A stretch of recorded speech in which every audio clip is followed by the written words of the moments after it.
Welcome to Bite-Sized Greek Genealogy. I'm Georgia Stryker Keilman from Hellenic Genealogy Geek.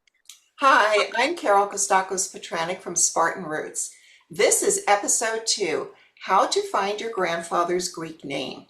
This presentation is based on the assumption that you don't know your Greek surname.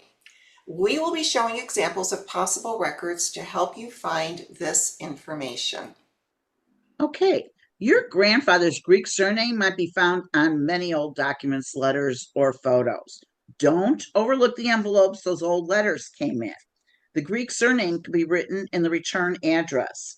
Also, someone in your family might be holding onto the guest book that everyone signed at a family member's wake, especially the grandparents. Some extended family might still have been using the original family surname. Usually, the funeral home would put the guest register in a box, and in the bottom of the box, they would store all the flower cards, which would include names of people that sent flowers but couldn't attend the wake. If you're lucky, someone in your family has old photographs or postcards that were sent by family members living in Greece. On the back, there may be names, dates, and a message written by the relative. On the back of this photo, we find the names of the people on the front, Andreas and Nikki Eftaxias.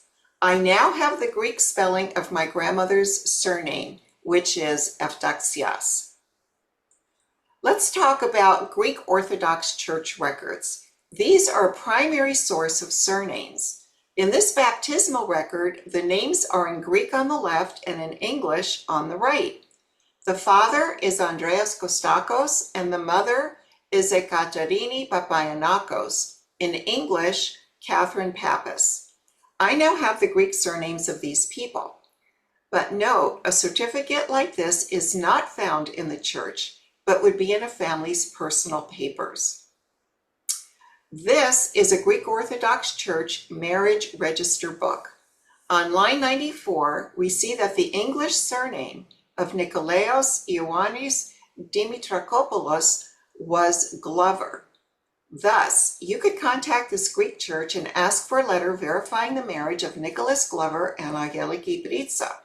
You could ask that the letter contain all the information in the record, which would include the Greek names.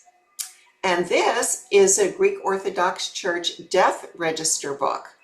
Here, the priest wrote the name in both Greek and English. If you knew only the English spelling of Blanos, the clerk in the office would be able to find this record and give you the Greek name. Obituaries can be very informative. Let's look at the first one for Babetsos. I did a search for the name John Best on newspapers.com, and this obituary was in the results. Note on line 2, it shows that John Best was the son of Martha Babetsos, so Babetsos was his Greek surname. The second obituary information is for James Carl. This is a great example of how important it is to read the entire obituary. Towards the bottom, you can see it shows that James Carl had a brother named Tassos Skarlatos, living in Athens, Greece. So Skarlatos is the Greek surname. Notes about the deceased are often posted on findagrave.com. This is one source that may reveal the Greek surname. This is an example of a posting for George Charles. In the notes below, it says that he changed his surname to Charles from Halakis. When a person dies, even if he does not have a will, his estate will need to go through probate. Probate files are great sources of information. Unfortunately, most people don't know to look in this collection. In this document, we see that the original name of Peter B. Konitz is Panayotis Vasilios B. Gonaditsiotis. This and other documents in the file give us the full names of Peter's family in Greece. Finding the correct names can be like putting together a puzzle. This is a good example of why you need to look at all the siblings of a family. These are the Social Security applications for my grandmother's 3 brothers. They use a combination of Greek and anglicized names on the same document. The top one, for Samuel John Best, used his anglicized name for himself and also his father, who stayed in Greece and whose surname was really Babetsos, as you will see on the other applications. The Social Security applications shown below are his brothers. Both use their Greek surname Babetsos, but use their anglicized first names. Note the father's name on the application for James John Babetsos. His father's name is written as John Demetrios Babetsos, using both an anglicized first name along with a Greek middle name. Again, this is like putting together a puzzle. You will need to analyze all the information. This is from an index of Social Security claim forms on Ancestry.com. This one is for John T. Best. Let's look at the bottom and how they recognized all the name changes over the years. They document that he first applied to the Social Security Administration in 1943 as John Thomas Babetsos. In 1952, he had some interaction with the administration where he used the name John, the abbreviation THO for Thomas, and then the name Best. In 1993, when the claim was made after his death, the name is listed as John T. Best. Let's talk about passenger ship manifests next. If your ancestor immigrated after 1907, there's a column on page 2 which asks for the name and address of the closest living relative or friend in the country of origin. If that person is a parent, then you will find the immigrant's original surname. Here we see Dennis Pappas as the immigrant. In column 17 on page 2, we see his father is Spiros Paparegopoulos, so we now have his Greek surname. But why would the immigrant have a different name from his father? There are two possible scenarios. First, if this is the first time he came to the US, he may already have relatives here who are using the name Pappas. So he uses that surname and gives himself the English first name of Dennis as well. Or he became a naturalized citizen, changed his name to Dennis Pappas, then traveled to Greece, and is now entering the country with his official anglicized name. This is a naturalization index card. It shows how to locate naturalization files, but notice both the names Papa Michael and Pappas are listed.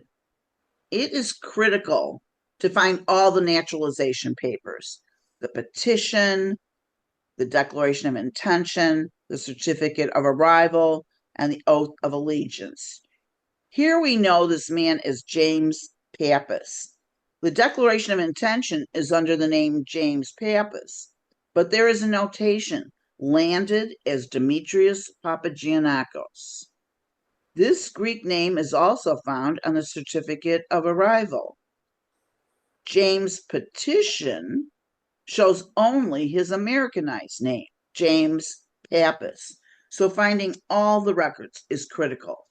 In 1940, at the start of World War II, the US government passed the Alien Registration Act. It required that all persons living in the US who were not citizens go to their local post office and register as an alien. Although every alien had to fill out a form, not every alien had a file. If your ancestor has an A file, there will be valuable information in it. In this document, we find that James Koston's original Greek name was Dimitrios Nikolaos Kostakos. Many different types of government documents may have been created for your immigrant ancestor. This one is an application for status as a permanent resident in the US. In it, we find that George M. Xenophon's Greek name was Xenophonides. US passports for international travel were either just recommended or required, depending on the time frame. Therefore, your ancestor may or may not have been issued a passport. if he traveled before 1941 when it became required. And remember, to have a US passport, you need to be a US citizen. So finding a passport would indicate that you could look for naturalization papers. In this application, dated 1919, we see that the given name of Charles Silimiotis was known in Greek as Kyriakos. You never know what you're going to find in newspapers. This shows the family authorizing the change of their family name from Papulius to grandson. So it's important to check that out. Also, don't forget about books and directories. You can find many references to both the Greek and Americanized names. On the Hellenic Genealogy.com website, you can find a database that currently includes over 39,000 Greek names found in books. Many of these are cross-referenced to both their Greek and Americanized names, along with the name of the book and a link to the blog post about the book. Don't forget to also check out the Greek directories on HellenicGenealogyGeek.com website. You will find the links to all this information on the handout that is available in the description of the video on YouTube. So, in summary, remember, find as many sources as possible to verify facts. Understand that different types of records contain different information.